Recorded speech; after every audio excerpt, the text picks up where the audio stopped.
Mindiola, hindi ko kayo bibigyan ng permiso. O, ipagtampo nyo na sa akin. Ngayon, kung mali ako, hahayaan ko ang tao sa lungsod ng Maynila, mga taga-lungsod ng Maynila, ang husgahan ako.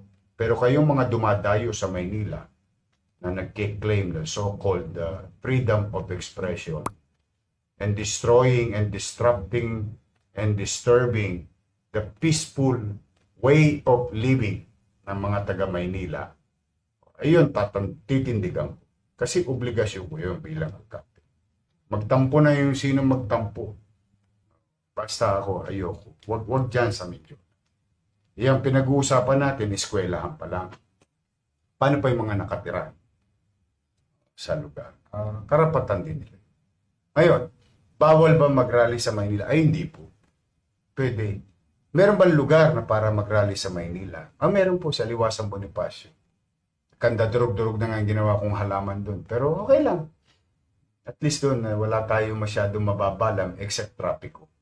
Kasi tatamaan yung loto. Other than that,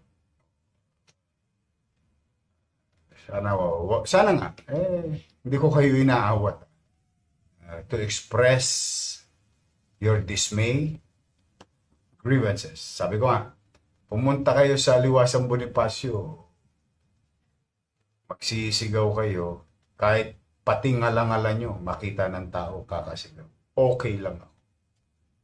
Let's just spare Mindiola. Let's give those students, parents, teachers, professors to have peace of mind. Kayo man ang lumugar sa kanila.